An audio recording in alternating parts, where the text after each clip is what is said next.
If I take you right now and you have a 300 testosterone level, and I got a clone of you sitting in this seat or your twin, and they're at 1,000 testosterone levels, same person, just you cannot compete with this person on any level in anything. They'll beat you in everything.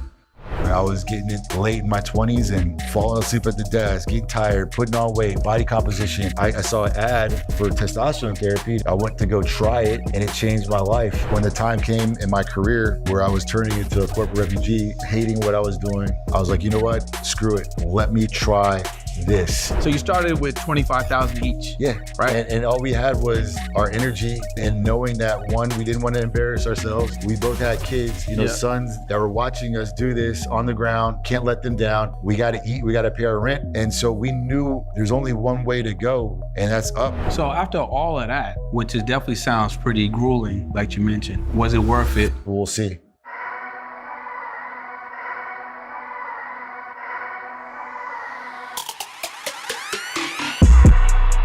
What's up, y'all? Welcome back to another episode of the On Pursuit podcast. I interview 6, 7, 8-figure entrepreneurs. And what we like to do is learn a little bit more about them, how they make an impact, how they grew their business, and what they're doing right now in their business since they become successful. On today's episode, I got Carlton, Washington. We were introduced through a mutual friend. And what I learned about you is you have this amazing company, right, Forever Young, right, providing anti-aging solutions. Yep. Which is pretty interesting, right? Because that's the thing. Everybody wants to be young. They want to stay young forever. And it's the fastest growing centers like in the whole US, right?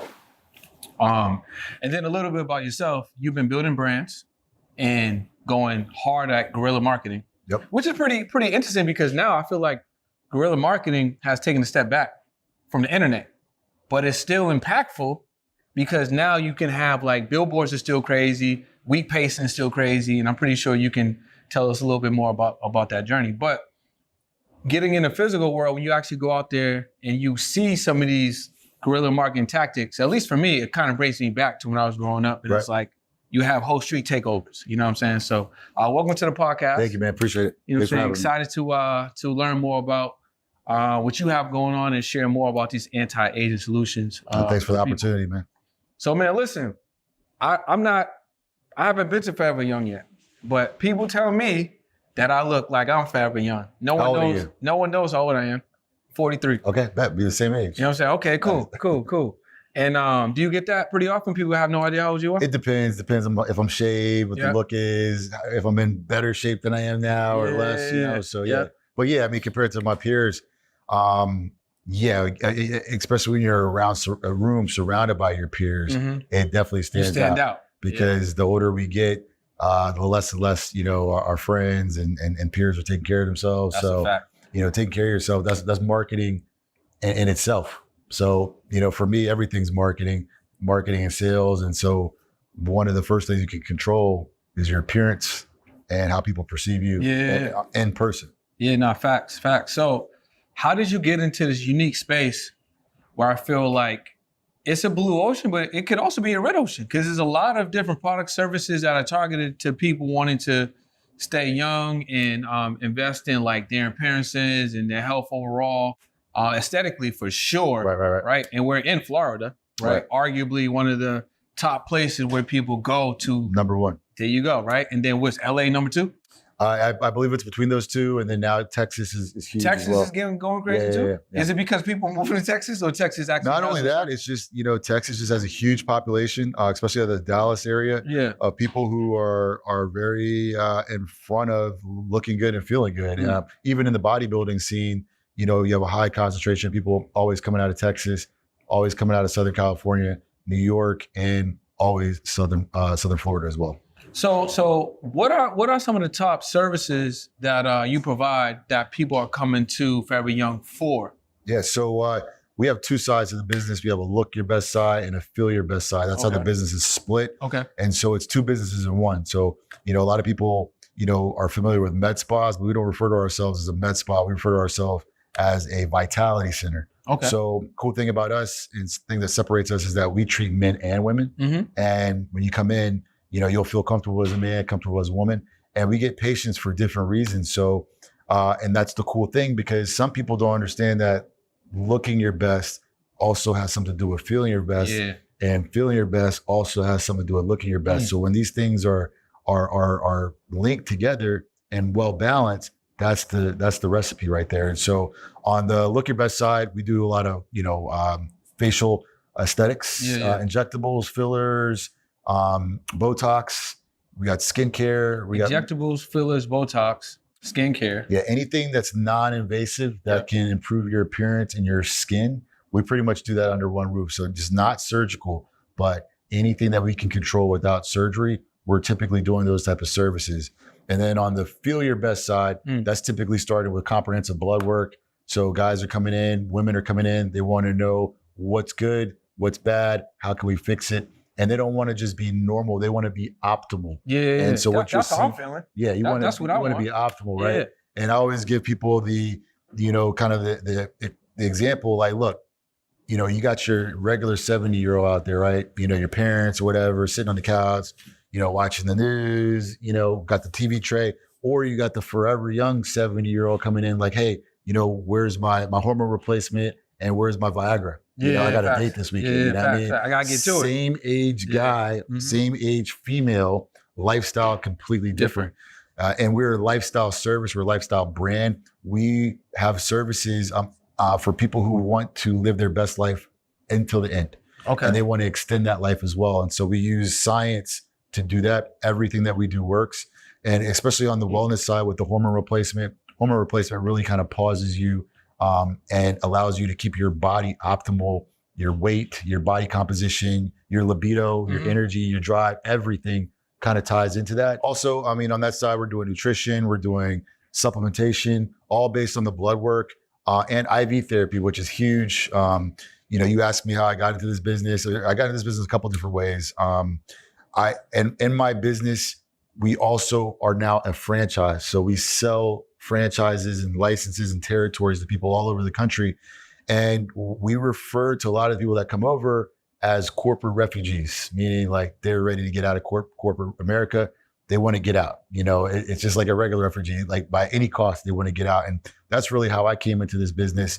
And one of the things that I was doing at the time was I was getting older, trying to keep up, partying, hanging out, and I wasn't recovering the same. So in comes IV therapy. So you was going crazy. Yeah. You wanted to bounce back. Yeah. How am I going to do it? So I found out about IV therapy. I was like, oh my God, this is a miracle. So now I'm not like everybody else. I can wake up, I can recover, I can rehydrate. I can keep going. So before you continue, break down the IV therapy really quick, because a lot of people may not understand what that really is, right? Yeah, so how that works. IV therapy is similar to you go to the hospital, you see those IV bags hanging there. 9 times out of 10, the base of that is saline solution, which is going directly in your body to hydrate you on a cellular level.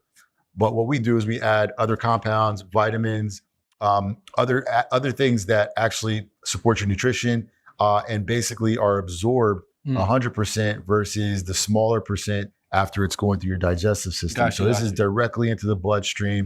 And there's so many different protocols, but bottom line is it helps filter out your liver, your kidneys, help rehydrate you, help get you the nutrients that you need rapidly so you can recover rapidly. And how fast, not fast, how often should someone be utilizing IV therapy? We have all types of different patients that utilize them in different ways. Everybody from marathoners to celebrities to weekly? People, rock stars. It depends. If you're out there on tour, going to city, partying, you're probably doing it weekly. You might be doing it twice a week. I'm not recommending that. I'm just saying, or you might have somebody, who's a fighter or whatnot. They're doing them, before, after fights, making weight. Or you just have the normal everyday person that's sick and they need to be hydrated. They need to get the nutrients in their body and the rest to recover. That person might just do it when they're sick. So it's a cheat code. It's a biohack for a lot of different things. But the truth of the matter is it works.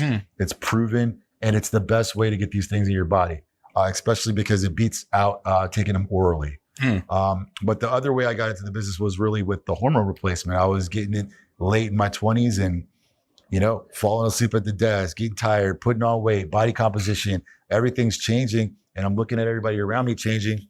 And, I saw an ad for testosterone therapy and it was describing my symptoms. I went to go try it and it changed my life. It gave me everything back that I was losing. And I saw that it was making me much more competitive than everybody else around me. And so when the time came in my career where I was turning into a corporate refugee, hating what I was doing, operating under really bad leadership, working in an industry that I feel like was hurting people and not helping people, I was like, you know what? Screw it. Let me try this. I don't know what I'm doing yet, but I know that I could put it together and give it a shot because anything's better than what I'm doing now. It wasn't about the money. It was about doing something that was purposeful and waking up every day feeling good and not depressed that you're going in, into the rat race. So what was that? What's the actual therapy, that hormotherapy? So my initial hormone replacement therapy was testosterone. Okay. What was the procedure? So with testosterone therapy, you're going in, you're getting blood work done to see if you qualify. If you're below a certain number range on that blood work, then you would typically qualify. And so for example, let's just say out of 1,000, let's say the number's 1,000, I test your blood and you come in and you're at a 300, you can really tie that 300 number to being a low number. And that low is going to be low libido, low energy, low XYZ, everything, right? Yeah. And so imagine if I take you to 1,000, right? 1,000 testosterone level, you can be triple what you are. And so what happens is, and I tell people all the time, is if I take you right now and you have a 300 testosterone level, and I got a clone of you sitting in this seat where you're twin, and they're at 1,000 testosterone levels, same person, just you cannot compete with this person on any level in anything. Gotcha. Nothing, not one thing can you compete with them. They'll beat you in everything. They'll beat you in relationships. They'll beat you in business. They'll beat you in sex. They'll beat you in having a good time. They'll beat you in life. And it's a fact. And so knowing that, once you get educated, how are you going to proceed being a third of yourself, a quarter of yourself? I mean, I give you an average number. I mean, we got guys coming in at 100, Ooh. 100. That's low. And so you're working at the same job as me. I'm on 1,000. You're on 100. Can't even compete. And then, so if someone's getting that type of therapy, how often, what's that process? So for me, I do shots. Okay. I do once a week shot. Okay.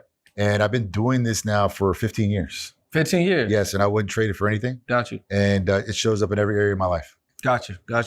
So that's something that people should definitely, they need to go test their blood, see what's going on.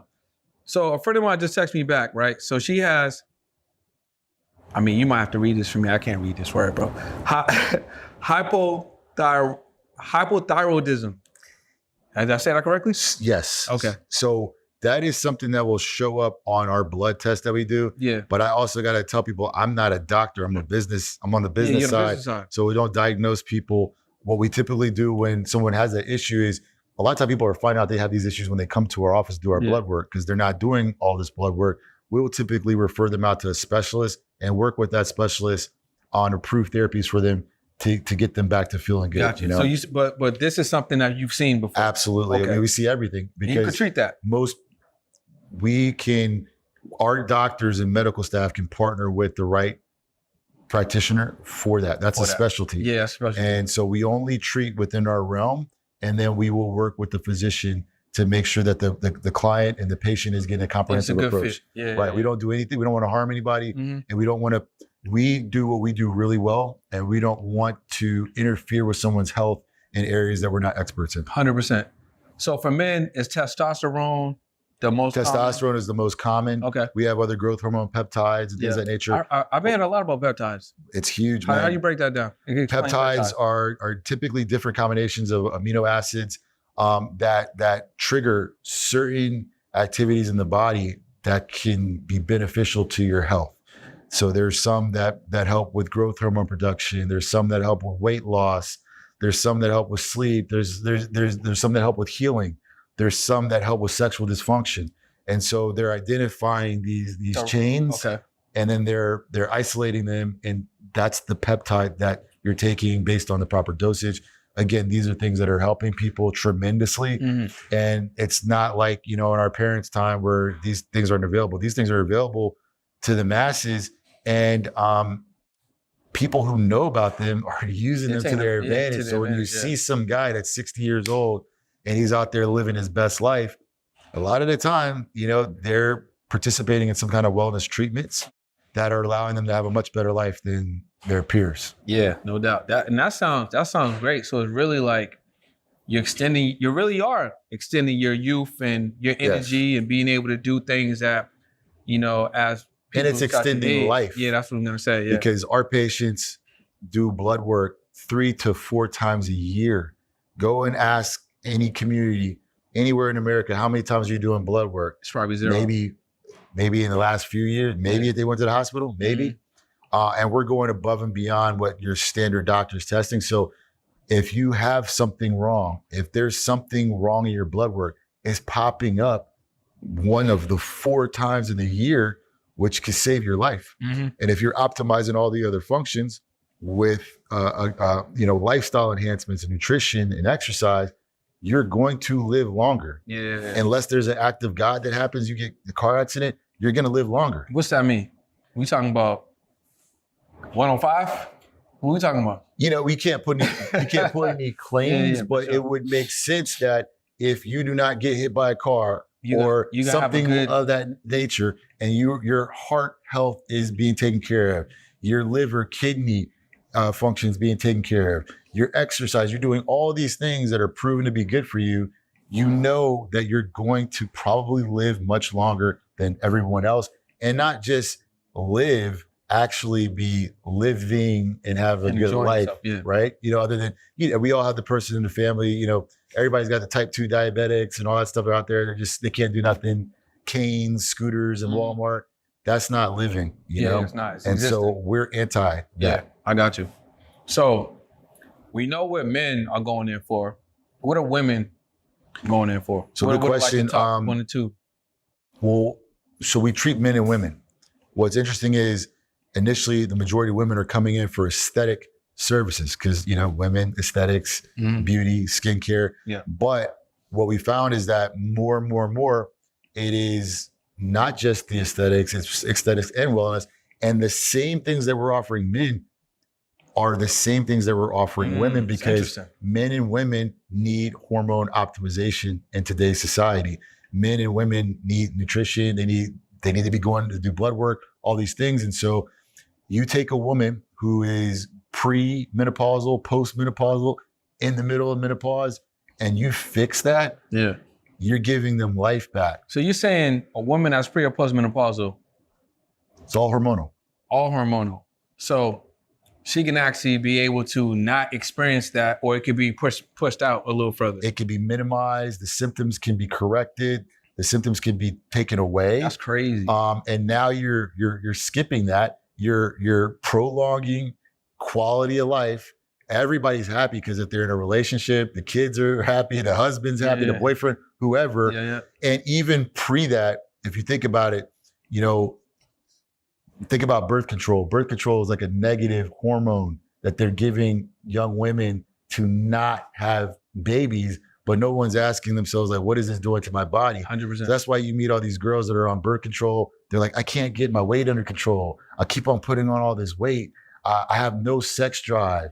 It's affecting everything. And they don't realize, like, hormones are controlling what everything, we do, everything. Yeah. So when you get rid of that negative hormone and replace it with a positive one, now all the days are sunny.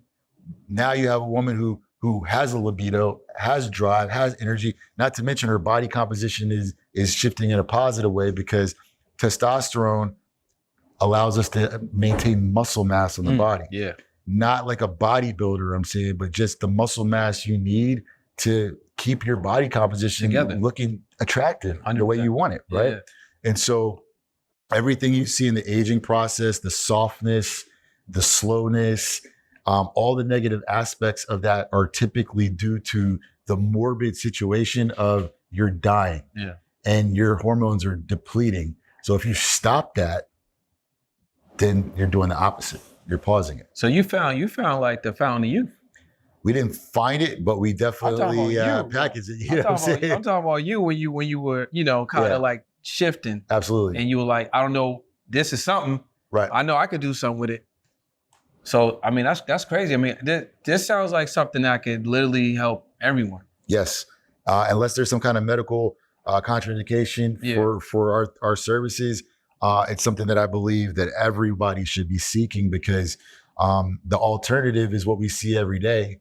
And the alternative is that lifestyle of, you're sitting on the couch, you're overweight, you're in the scooter, you know what I mean? I'm trying to be in a scooter, bro. They say most people will never run again after the age of 29 or 30. Yeah. They say you'll never run again. Or push-ups and pull-ups. All that. Yeah. So like, there's a whole other side of that. You got that guy that's stuck at home, that woman that's stuck at home. Or I don't know if you experienced this. It's like, hey, let's go out. I'm 43 years old. Let's go out.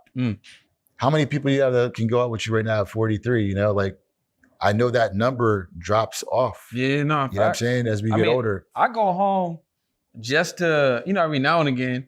I'm not married. I don't have any kids, right?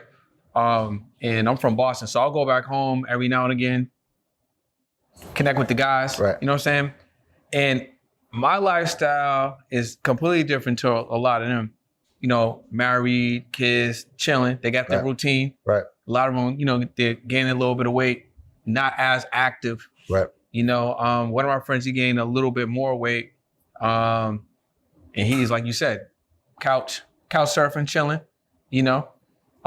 his quality of life, I wouldn't say it's bad, because I guess he enjoys it, but it's probably just not as optimal as it could be. Right. You know what I mean? So, and we're all around the same age, but I completely understand what you mean, man. It's like, just because you get older, you don't have to operate as an older person. No. You can have that. Feels like giving up, man. Yeah, and for some of us, we want to hold on to what we got as long as possible. Mm-hmm.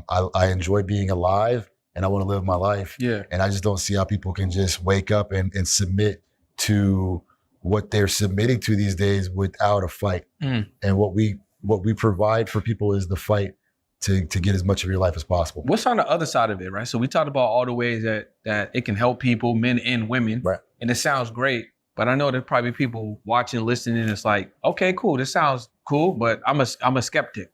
What's on the other side of it? So what are things we need to watch out for? That's a great question. And so honestly, my partner and I really have a lot of pride in the fact that we don't sell snake oil. Yeah.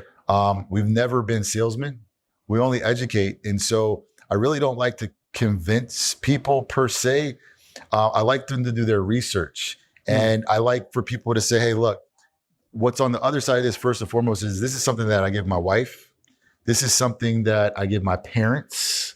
This is something that I've been on for 14 years. We use every single product and service that's in our office. Everyone. My kids use the ones that they're allowed to use as well.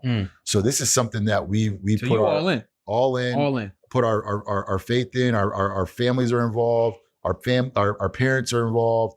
Our communities are involved, and our faces are riding on this all the time. And so I feel very confident telling people that on the other side of this is greatness. On the other side of this is an optimal life.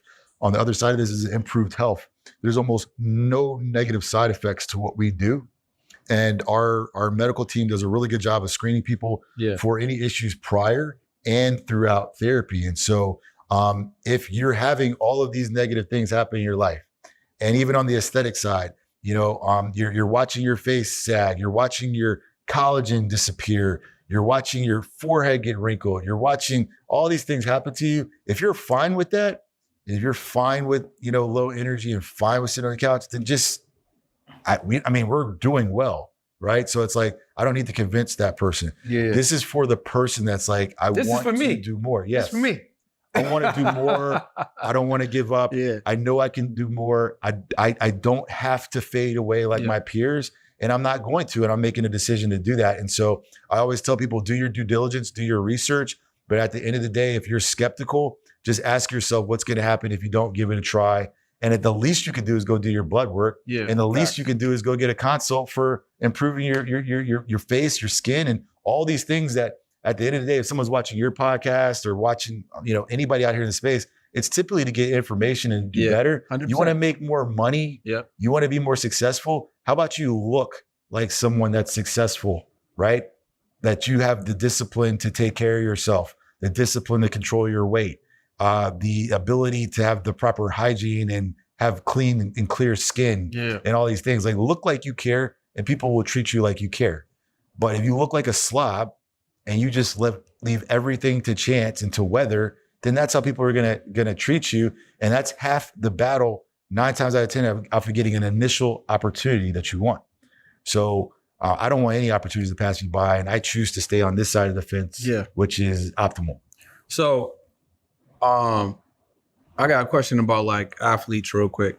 So are athletes, professional athletes that are contracted, NBA, football, baseball, hockey, is this type of vitality solution, is this okay for them to utilize? Is this every league has different rules? Yeah. And with us, we tell anytime we've been approached by athletes, look, we don't know, and we're not going to investigate for you because we're going to just treat you as a patient. So whatever you do, make sure that you know what the within rules the guidelines are. and within the rules. You know, Yeah. I know, like for instance, UFC banned IVs, which is hydration, just vitamins, hydration for no reason. You still have guys asking for it. You know, you still got a lot of guys doing different things. If it's medically necessary, or if it's a legitimate need that someone has, whether they're athlete or not, we're not regulated by those bodies. Okay. It is up to the athlete, but we do not promote professional athletes to do anything that's not in their bounds to do.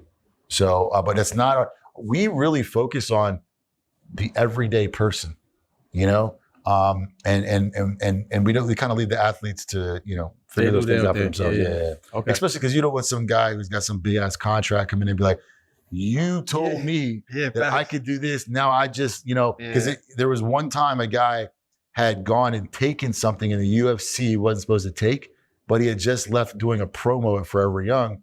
And they contacted us, and we're like, we don't even know what the substance is that you guys are talking about. But his image was there. And we're like, you know what? It's just too much. Cool. That makes sense, man. What's up, y'all? I'm standing in the middle of the street and I'm willing to risk it all because I want you to grow, whether through paid or organic measures. Over the next 5 days, the Audience Growth Challenge, we're going to be teaching you podcast guesting strategy, video marketing strategy, social media, predictable viral creation strategies, the power of radio and digital PR. And these strategies are what you need to grow your business over the next 4, 6, 9, even 12 months to skyrocket your success. So if you want to join the challenge, all you got to do is click the link below and join the Audience Growth Challenge and join it as a VIP. Let's get it. So we talked about the product a lot, right? You wanted some details on what women are doing, what men are into, broke down the importance of the blood work and stuff like that, and just taking care of yourself and putting yourself in a position to give yourself some options. You can actually have a long, high level of life. Right. I want to get into the marketing now. You know what I'm saying? The brand building, how you guys have been able to build the company, your guerrilla marketing, what the vision was for Forever Young and stuff like that. How has guerrilla marketing changed in your mind? And then also, how have you been able to build a business with your skill set in applying some of the marketing strategies that you know so well? Yeah, so that's the funny thing. Personally, what I tell incoming interested people in my business in terms of franchisees or anybody asks me that question is, I tell them first and foremost, with my company, what we do is we do both forms of marketing. So all the things that you just mentioned just now, I place that in new school marketing as new school. But what's so funny now is that everybody acts as if the old school marketing, like that doesn't work anymore. Facts, 100%. And it's so interesting to me because it's the cheat code. Because in that space, I tell people that's the old school marketing. And what old school marketing is, it's the business techniques that people were using when the Bible was written. You know what I mean? People had businesses for 2,000 years now, right? So how did the guy in Jerusalem or whatever, the Bible, get you to come and buy, I don't know, lambs from him or something, right? He probably had a sign.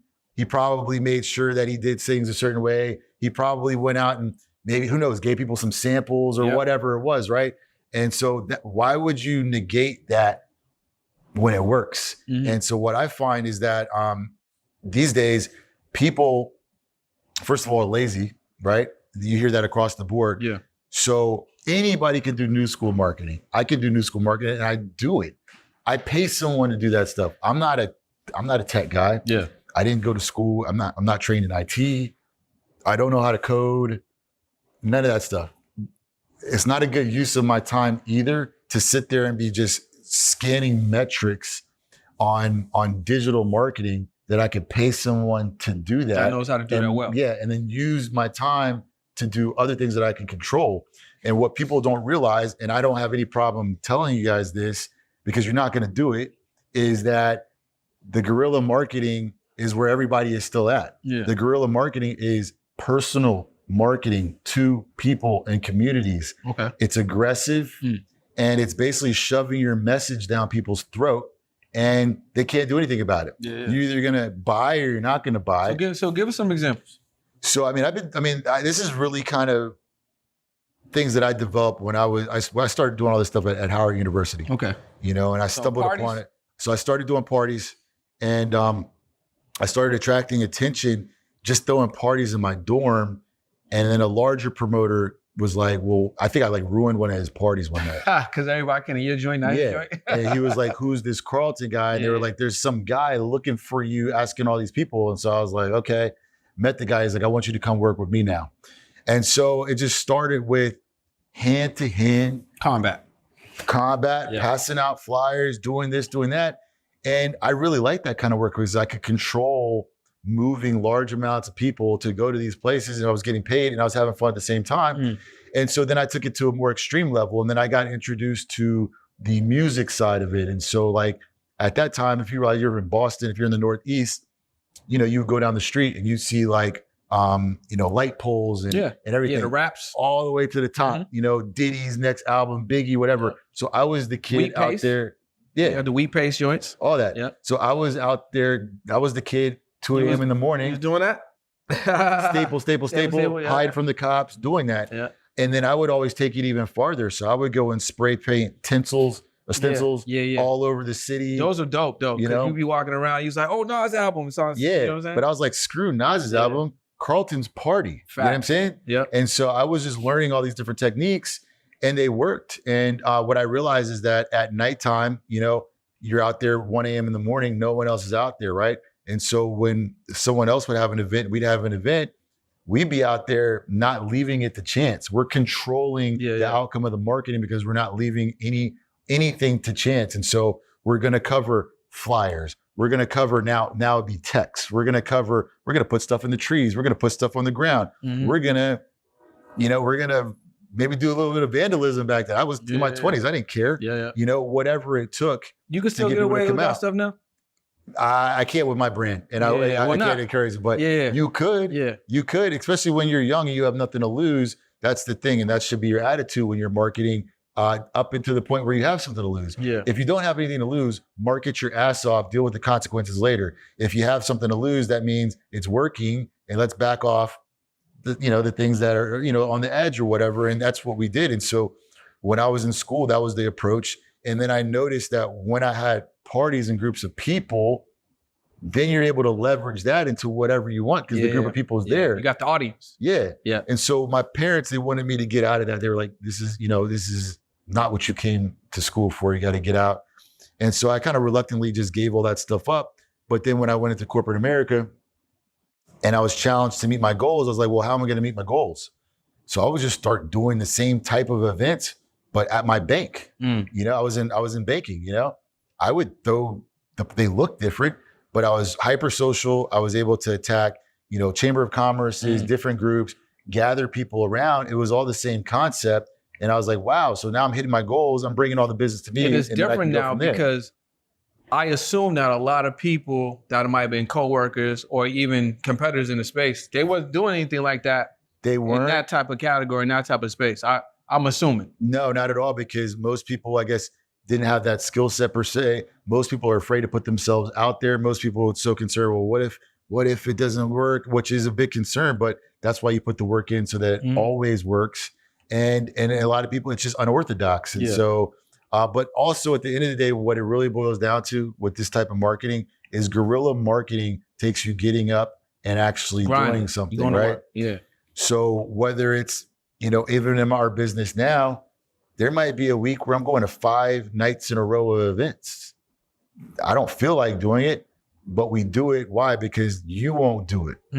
You won't do it. I like it. even though I'm telling you guys this right now, what to do and that it works, it takes work and you won't do it. And so I know that this space is wide open for me. Yeah. And anybody who does want to enter that space, I have the utmost respect for them and we can have friendly competition, but they just won't do it. Yeah, fact. You know, so basically what you said in the intro is all these new techniques, they're out there. Some of them work, some of them don't. Some of them you have to have really big budgets. Yeah. But you get to control guerrilla marketing because guerrilla marketing is fueled and generated by your energy and your resources.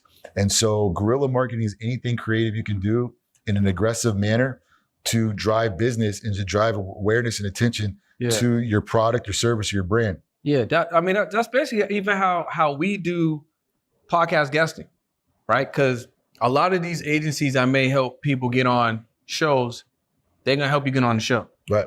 but they're not gonna do the back end part. Right.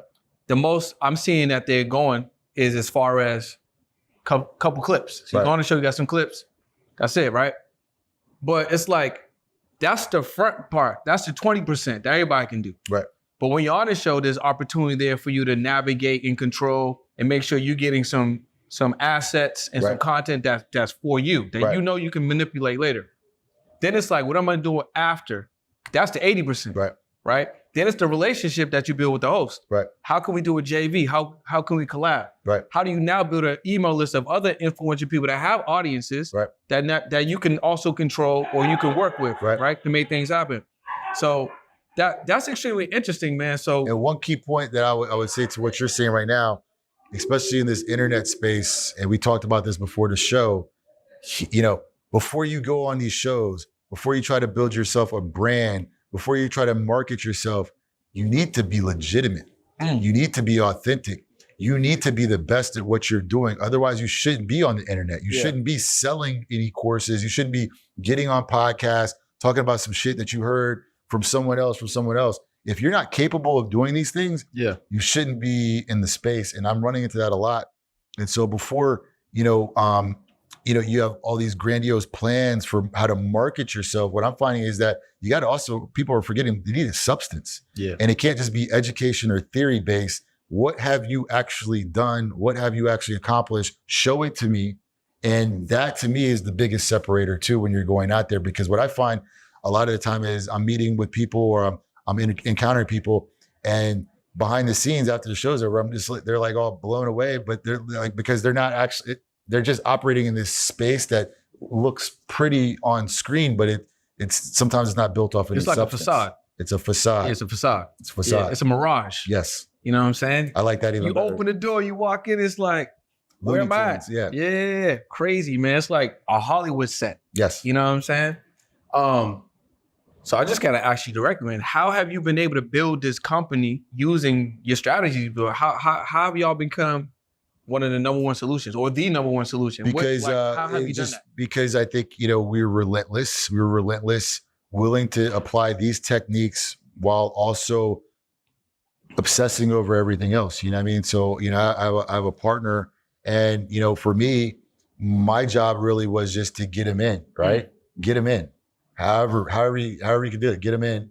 And then when they get in. You handling the business side. Yeah, let's get him in. And when his eye was more for like, let's make it look nice. Let's make it, feel nice and stuff like that. You know what I mean? And cause I don't think I just want to corral as much as possible, and then we'll sort it out later. Yeah. And so, the thing about it is also, starting this business, we were starting as patients as well. We're not medical professionals, but this is a medical business. This is a health medical industry.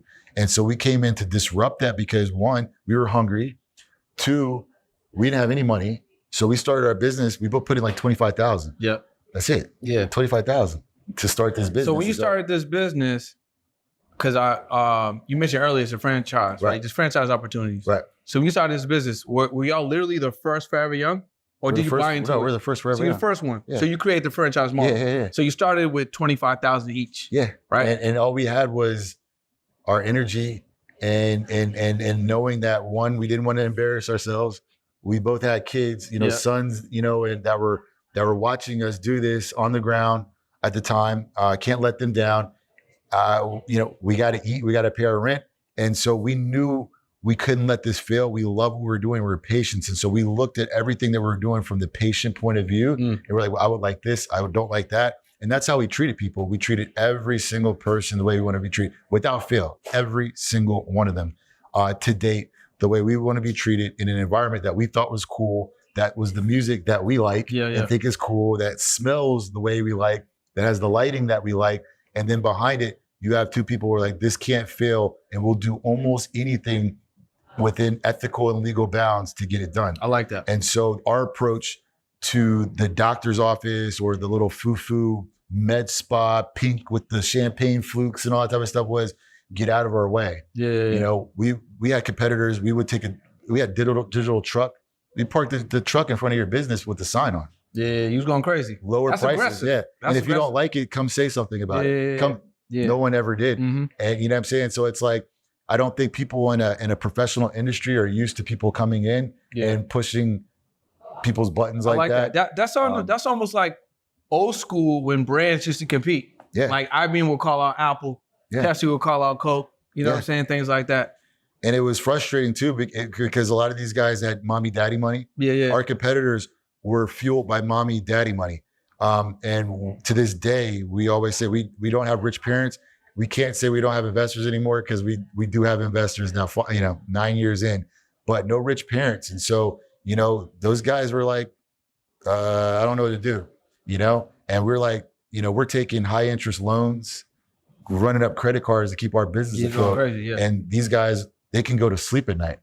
And so when you're fueling a business or your idea like that, there's only one way to go typically, man. And that's up because you're coming from the bottom already. There's only one way to go, you know? And so I think that with the plan, with the experience of aggressive guerrilla marketing techniques, being creative, and then right at the time that digital marketing was really kind of taking off in the social media space, we were so open to anything that would work. We just hopped right on. So people didn't even believe in Facebook marketing when they started offering. We were just like, we're going to try it. Fact. Everything. We had just had everything turned on. So with the franchise, how many franchisees are there now? So currently we have 35 stores open nationwide. What's the reason right now that they're located? We are all the way from Oregon to New Jersey, to South Florida, to Atlanta, to Texas. So, you know, Arizona, all in between there. 35 stores open. We're opening about 2.5 stores every single month. How much does it cost to get it going? So if you want to come in and launch a franchise, we like to go on the high side. What do you need to get it going? We like to go on the high side. I mean, to be quite honest, I mean, most of them are going to, we're regulated, you know, so we have to be very careful what we say, but it's usually over 500 to get in. Okay. All right. Usually over 500. So half of M. Yeah. Half of M, get you set up. At least. Okay. At least. And then you do that as a franchisee, you come in, and then how long from there does it take to get the doors open? So you starting, is that a month process, 2 months process? So again, obviously depending on location. We're regulated, depends on your location, depends on your logistics in terms of regulation in the city, things of that nature. People should be able to open their stores within a year. Okay. Gotcha. You know, and go from there.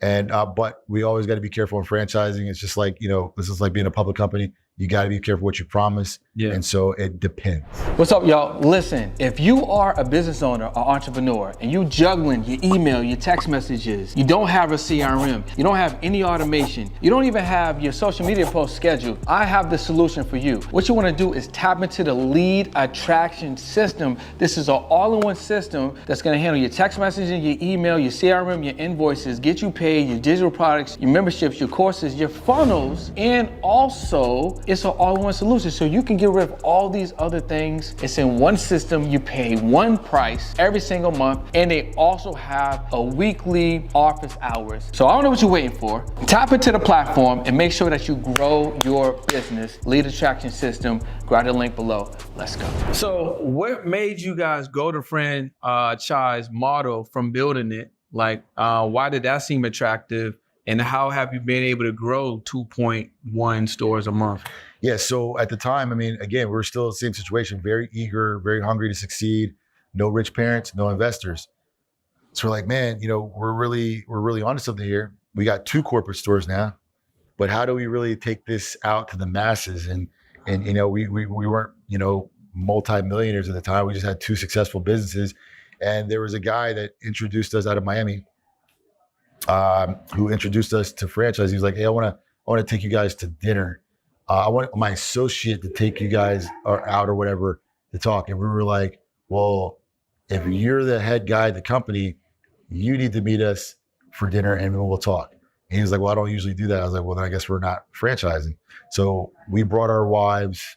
He came down and met us, at the Hard Rock Hollywood, and was like, look, this is the process. I really believe you guys can actually be a big brand. And we were like, we're super skeptical, especially in South Florida. You think everybody's full of shit.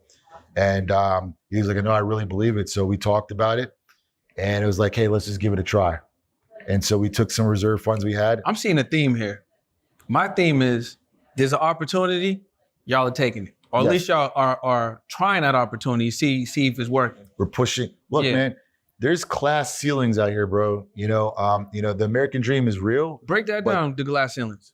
Class ceilings. Class ceilings. People refer to them as glass ceilings, but they're also class ceilings, which means in the United States of America, there is the American dream. But what they don't tell you is that American dream is hidden behind glass and cinder blocks and steel that you're not really supposed to be able to elevate through a maneuver, right? And so that's why haters and people like that will say you're lucky, but it's not that you're lucky. It's just going to take a tremendous amount of effort for you to ever get into that. So I came from a middle, lower to middle class environment. I never went hungry as a kid, nothing like that or whatever, but middle. And that's all I knew was middle. I didn't have any rich friends. I'd never been in a Mercedes Benz. Nothing. Never seen that in my entire life, as a kid growing up, not until I got, older and went to school and all that. And so for me, that wasn't the life that I knew. But when I was a kid, I always remember my dad, we would be like driving to school in the morning. Someone would pull up next to us, a Lexus or Mercedes. We're in a Ford Escort. That was the car. Yeah, I remember that. Yeah, station wagon, Ford Escort. Oh yeah, the station wagon. Yeah. And I'd be driving to school and I'd be like, oh, drop me off. At the corner. At the corner. Yeah. And we'd be at the lights and people would pull up and he'd be like, I don't get it. He's like, I don't understand how someone could, that's like a $60,000, $70,000 car at the time. Like, I don't understand. Doesn't make sense to me. And I would always just be sitting there like, I want to be in a Benz. You know what I'm saying? I want to be in a nice car. Like, I'm tired of like being embarrassed by my car, or whatever. And so that was always there. And me and my cousin, like on the summers, in his room, he had a red Lamborghini that we used to sleep under every single night. We go to bed, red Lamborghini, 10 years. It stayed there the whole time when we grew up. And that really seared in my head that one day, I didn't think that was just like a car on the wall. I was like, I'm going to have a red Lamborghini. I'm going to get it. And I've heard somebody else say this before. It's a stupid thing to be a goal, but you'd be surprised with what that goal will lead you to. You know what I'm saying? When you set your bar that high. And so I think we just knew we didn't want to be poor. You know what I'm saying? And we didn't want to be stuck. And I feel like we deserve to go to nice places just like anybody else. We deserve to have a nice home like anybody else. I like for my kids to go to private school just like anybody else. Why can't I do that? Give it to me. You know what I'm saying? And I'm not saying give it to me, like I'm going to take it, And so like, that's the mindset. And so that's what I think it takes to explode these barriers, because you're just supposed to stay in your class.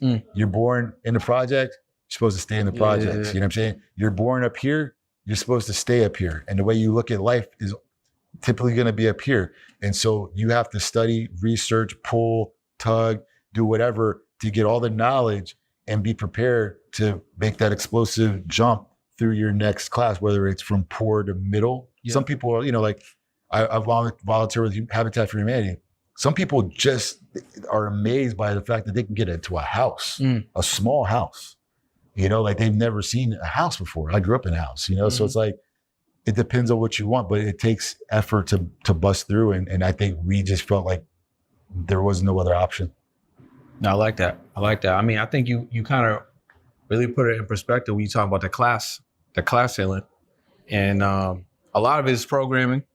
Yes. And a lot of it is like, it's like where they want you to be. And then. It's so funny you said that, dude. I was driving home last night and I was like, no matter, even where I was at right now, I was thanking God for all the things that I had when I was driving to my house. Literally, I was like, thank you for my kids. Thank you for this car I'm driving. Thank you for this house. And I was like, it's so funny, man, because even with all these blessings and things I'm thankful for, I'm exactly where the system wants me to be. So that they still need a guy like me to be able to buy this nice car. You know what I'm saying? And there's still this much away. You know what I'm saying? So I'm still in the system. No, facts. I'm just in a better part of the system. And I think people don't realize that. You are exactly where, because you're looking at this as black, you're looking at this as red, you're looking at this as white. You don't know what this is, right? It's because you were told that. You're told that. And that's, everything is like that. 100%. And even though we're in the information age and all this information is available, you still don't know what to look for in some cases. Like I learned something the other day just about blind trust. Right. You know what I'm saying? In all the opportunities and tax credits and certain bank accounts that you should stay away from, and other bank accounts and a straw man and all types of stuff. Right. That's out there and available for people. Right. But they don't know what to look for. They don't know. And they won't. And they won't, right? And they're just gonna do what they've been conditioned to do, and they're gonna continue to do what their parents have done. Right? Yeah. So even though let's say I shouldn't have a debit account, a debit card, but my mom had one, my grandma had one, I don't even ask the questions. Right. I'm just operating with it. Right. I'm assuming that this is how I should be doing, because this is what they've been doing, just like with food. Right. Same thing. Yeah, exactly. Same thing. So just because we're in a space where you can use AI, ChatGPT, you can go on YouTube, Google, you can listen to any podcast. There's all these thought leaders and gurus, and we can get any book. We can get the audio version. We can watch the movies. Right. You know, I heard something very interesting from I think it was Ty Lopez, because he's a ferocious reader. He was talking about how you can go watch a movie or read a book from like Einstein and let's say some of the Rockefellers or whatever the case may be, right? And you could download years and years and years and years of information, all their failures that they took 30, 40, 60, 70, 80 years to accomplish success. You can go through that in a weekend, right? I can get his information, I can get her information, I can get his information, and then I can take action on it next week and get a result. But I can keep doing that and load up on these. That's the reason Ty Lopez is successful, though, because you won't do it. That's crazy. You won't do it. Yeah. And so that's really the gap that I'm finding in all this space. I told my daughter this, and I and my wife, I was like, man, I'm listening to talk radio every morning, man. This stuff is driving me crazy. It's negative. Yeah. I go on the conservative talk radio, then I go on to liberal talk radio, and I'm like, this is some BS. So I was like, I like to talk a lot. So I was like, I feel alone in the car. So I was like, you know what? I'm just gonna get Headway. The Headway app. Headway's app dope. And so I did like 90 books last year on Headway. And all of a sudden I couldn't like hang out with certain people, and I was starting to think different, and I was starting to look at people different. And I was like, oh shit. I was like, bro, this literally, all this information was soaking in and changed me and leveled me up as a person in just that year. That's your subconscious, bro. It's crazy. Yeah. And I was like, it's a fact. It's a fact. And Headway is 15. I programmed my Headway to 15-minute books. So I'm just loading up on the concept. And now I can't even see the world the same. And so like, for instance, I just did a major investment on my business, and I was really afraid that I took a major investment. I was really afraid. I was like, man, once I take this, my drive is going to get sucked, and my ambition is going to get taken away from me because I'm going to get too comfortable. And I was really afraid of that. And it happened, and I'm on the other side of it. And I was like thankful that I'm more paranoid, more ambitious, and eager than ever. I think because those books really changed my mindset, and they're like, there's so much more for you to do now. Yeah. This is not, you're still at the bottom. Yeah. So facts. You know? Yeah. And so that Ty Lopez, man. It's guys like that, and people are like, you're lucky or whatever. It's like, nah, bro. You just won't. You won't pick them up. You even right now, we're talking about headway, 15-minute books. You won't do it. You won't do it. Yo, that's gonna be the title. That's gonna be the title thumbnail. You won't do it. We talked about health, right? Vitality. We talked about marketing, digital guerrilla, right? We talked about the franchise, right? Franchisees, how much it costs to get into it, how much you had when you started it, right? The class ceiling and all of that. Now, I mean, off camera, you told me a little bit about it, but like, sold the business? Yeah. Why would you sell the business if it's so successful? You got all these franchisees. What's the advantage or what's the benefit to selling your business that's so successful? So a couple of benefits. I mean, the amount of energy and effort that it took to get to where we are, with the budget that we had the entire time, with us backing everything personally ourselves. Yeah, that makes sense. With us, I can see that. Accepting all accountability and all responsibility for what we call the marriage of franchising, which is when we do a franchise, we're married for at least 10 years. Your pain is my pain. You're not successful, I'm not successful. You screw up the brand in Georgia, you screwed up my brand in Florida. So when you create something that turns out to be this large and this kind of space and it's public facing, it can wear on you greatly. And so I always tell people, not only in our business, but outside of our business, if you want to be successful, if you want to go through that class ceiling, if you want to fulfill these dreams and you think that this lifestyle looks cool, even though I'm in the health and wellness business, it's going to take an unhealthy level of effort to get what you want. And if it's not unhealthy, I think you're doing it wrong. If you think it's going to be balanced, you're probably doing it wrong. That's what they're talking about. It's not true. Yeah. And so I don't want to, work with people like that. If it's not like that, that's how I got it, and at a certain point in time, I'm like, look, I'm really good at what I do. And we're really good at Forever Young at running Forever Youngs. But this is a totally different business than Forever Young. This is a franchise entity that's looking to be the face and name of what we do in the United States. Yeah. Yes.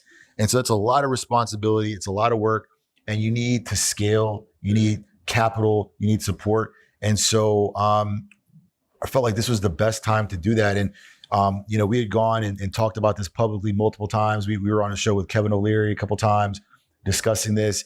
And I really wanted to be able to actually have a life and be able to spend some time with my children. And I also have a lot more creating to do. And so I want to try other things. There's other businesses that I have interest in, and I wanted the ability to do that. And so we did a transaction where the majority of the company was sold, but I still own a sizable portion of the company. And now I have great minds in there to help us out as well. So you can go further. And to grow a smaller part percentage wise, but that smaller part, it can be worth so much more than it is right now. So you could sell your company but still have a sizable percentage. Yeah. Right. So I know a lot of people probably feel like if I sell it, I may not still be in it. But you sold off a healthy share, and you're still able to. So I got both feet in. I'm straddling. Okay. So that means you received a good amount. You and your partners. Yes. But you're still able to generate revenue from the business. Yep. And I believe, correct me if I'm wrong, anybody out there want to correct me if I'm wrong, I believe we're the first in the vitality space, that we're in right now, the combination of aesthetics and wellness to do a transaction like the one that we have. And definitely the only person that looks like myself who's ever done that before. And so it felt like it was the right time. How much time? Like from building it to selling it? 9, almost 10 years. Okay. And I hate that because there are a lot of people out there that talk about this process, and all of them throughout the years always said 10 years. All the people I looked up and respected to, all the big names out there, always said 10 years. I was like, screw that. You're wrong. You're lying. I didn't want to hear it. Yeah. It took 10 years. Yeah. It took 10 crazy. years, man. Yeah. It really took a whole 10 years. And so it was, if you're in my family, in my household, if you saw the ups and downs, you probably understand why you'd want to bring somebody in, because we're in it to win it. And again, there's nothing we wouldn't do. And if, we're accountable to people, we're accountable to franchisees, we're accountable to our patients, we're accountable to our business partners, and we're accountable to, the brand as a whole. And so that's a lot of responsibility to bear. And it was to the point that my kids are, sometimes I'm not even there. I'm there, but I'm not there. Right. Yeah. And a lot of people don't understand that. Some people never will. And so we thought we made the best decision, and we're going to find out, Does it make sense for you when you're positioning, like when you're selling the company? Did you have a lot of people coming wanting to purchase, or did you since year two, we had people trying to invest since year two. All right. So you have people watching already interested. Yeah. Yeah. Since year two, we had people trying to invest. Man, I mean, I think my faith has grown even more because I'm really glad that God didn't allow those things to happen, and every year, you get hard times. People, I'll help you out. And what help was then is totally different from what the help is now. And if we accepted that, we wouldn't be here today. And so we were able to hold on as long as possible. But people would come every year. And then the last year and a half, a lot of people came, and it got to the point it was like, hey, we try to do this ourselves. We try to run a process and figure out who was the best. And it got to a point where like, hey, you know what? Again, we're really good at what we do. You got to bring somebody in to help facilitate. Yeah, we brought a great company in that helped us out. And what they did was they went out to their own marketplace to 300 plus people. And then from those 300 people, the funneled all the way down to 150, all the way down to another 25, all the way down to 12. And then we did like 12 to 15 interviews for 2 weeks straight, got it all the way down to 3 and then down to 1. And then I thought we were there. And then that's when the process began. And then that process, they warned us. They were like, sorry, like this is going to get really bad. Like it's not something you've never been through in your life. And I was like, whatever, we can deal with it, until it got to that point. You're like, oh my God. So what's really bad? Something you never experienced? If you're selling a real business, a legitimate business, a scalable, sizable, quality business to a quality private equity company, the amount of diligence that you go through is first and foremost extremely expensive. I mean, especially for a small business like us, we're talking about hundreds of thousands of dollars in legal alone. You get on a Zoom to facilitate. There's 12 lawyers on there just on your side. Yeah. Billing, right? They're not your friends. Yeah. And so that part of the process alone was just crazy. And then they're digging and they're digging and they're digging and they're digging and they're asking you questions, and then they're asking you a question a different way, and then they're asking you 30 more times, and then you're submitting documentation that you didn't even know could have possibly existed on your business. And when you submit that, you think that you're getting to the end, and it's just still starting again over and over in every area of the business. And these lawyers on their side are going to try to rip you to shreds, try to find anything. Then there's personal background checks and interviews and this and that. And it's something that I really can't fully explain unless you're in it. But when you're running your own business, 100 miles per hour as an entrepreneur, and then you're running another process that's just as grueling, if not more grueling in your business, it's enough to take you out. So after all of that, which is definitely sounds pretty grueling, like you mentioned, was it worth it selling? I always tell people we'll see. We'll see, because you're still learning that. You're still discovering that. Yeah, because the reason you would do something like this and still retain equity in your business is because you believe that equity is going to multiply tremendously, right? And so we'll see. We'll see. And then how do you feel about it on the inside? What's your instincts? I think we made the best decision. You seem like someone that would kind of go off the instincts a little bit. We made the best decision we possibly could, and instinct at the end of the day also came into play.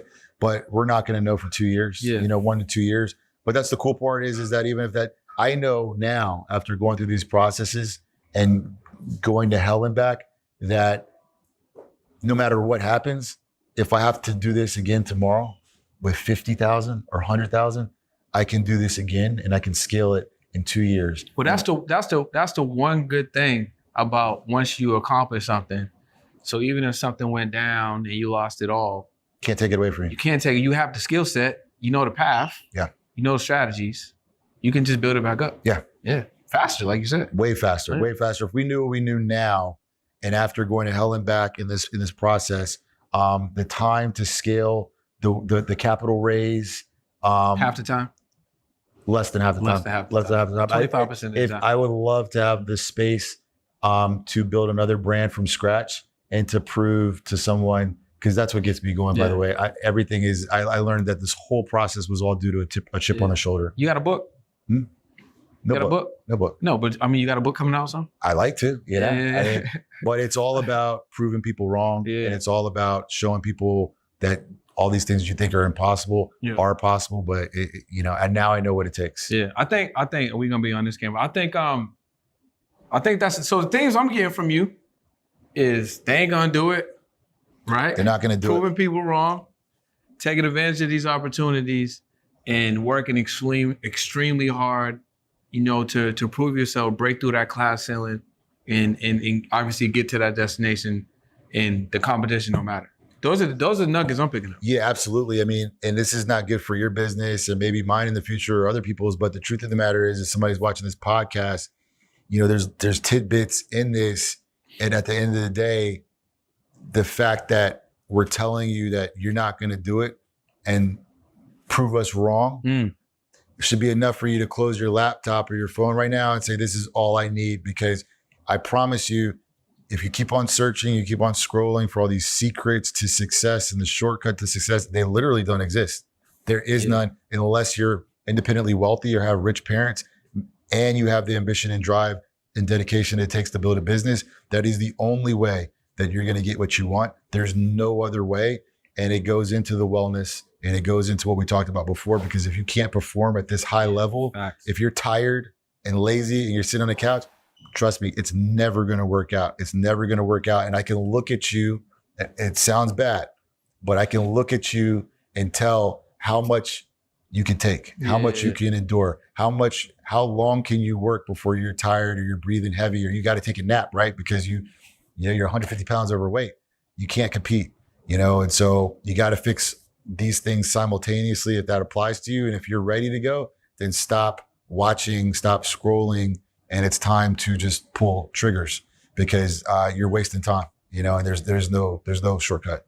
Man, this has been a fire episode, man. So much.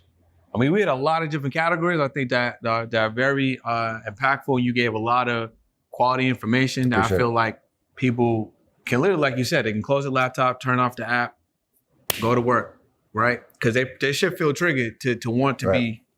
Prove us wrong, prove me wrong, 100%. Having a chip on your shoulder will take you a long way.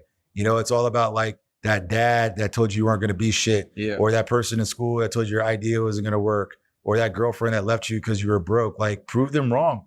You know what I'm saying? Like, that's enough fuel for you to go for years. Yeah. It's like, fuck all of those people, man. And like, it sounds bad to say. I draw upon that a lot. Yeah, nah, for sure. You got a hit list. I remember I had a coach one time. You said he had a hit list of everybody that, said something, did something, reacted a certain way, and he just used that as like, look at the list every day. Even Jay Monopoly said that he would wake up and just listen to like battle rap, to kind of get him going and stuff like that. So I always thought that was interesting. So as we're wrapping up, man, is there any books, strategies, anything you want to let the people know that they should tap into so they can get to that next level? I don't have a book yet. Hopefully that's coming soon. I do post my ethic, my grind, my daily routines just to my Instagram. It's, Carlton _Washington on Instagram. Other than that, what I can't tell people, one thing that really did help me is there was one book that did free my mind. What's that? And it was given to me and it sat on my desk for a long time because I wasn't reading at the time. And when I finally picked it up and read it, my boy was like, you didn't read that book I got you? I was like, man, I didn't. It was over a year ago. I picked it up and it was the yellow book, The 4-Hour Workweek from Tim Ferriss. Oh yeah. It destroyed my, it destroyed the learning that we were talking about, the way you've been programmed. It destroyed that. It told me that you're never going to get to retire. Your retirement calculator is full of shit. All these things that you've been told, they're never going to work. And then if you do get to that point, you're not going to have the physical capacity or wellness or health to even be able to enjoy any of it. So none of it works. And he tells you that honestly, and it broke all my belief systems down. And so he tells you to go out and do things that are extraordinary, but he's done it himself. And I literally followed the steps in the book. I did everything he talked about, and every single thing worked. Right. You know, and it changed my life. And again, you won't read that book. It's about this thick. You won't do it. We're gonna put the link below so you can get access to the book. I'll make it super easy for you, man. So podcast was fire. I appreciate it, man. Appreciate you for stopping in. Thank you. Let them know one more time where they can go tap in with you, Instagram, websites, domains, anything like that. Yeah, so the business is Forever Young with the number 4, foreveryoung.com. That's with the number 4. You can check us out on Instagram at Forever Young Boca or Forever Young Anti-Aging. And then me personally, it's Carlton, CARLTON _Washington on Instagram, same on Facebook, same on LinkedIn. Very responsive and active on there. And I give all this stuff away for free to my competitors, everybody else, because you won't do it. Open source. Listen, y'all, been another amazing episode of the On the Pursuit podcast. That's Carlton, Washington. You should 100% tap in so you can be forever young. There's been so many gems left in the podcast, but like you said, you probably ain't gonna do it, but you should, right? Tap into the book below. Rewind the podcast, find that one nugget that should be good for you to take you to the next level. We'll see you guys on another episode.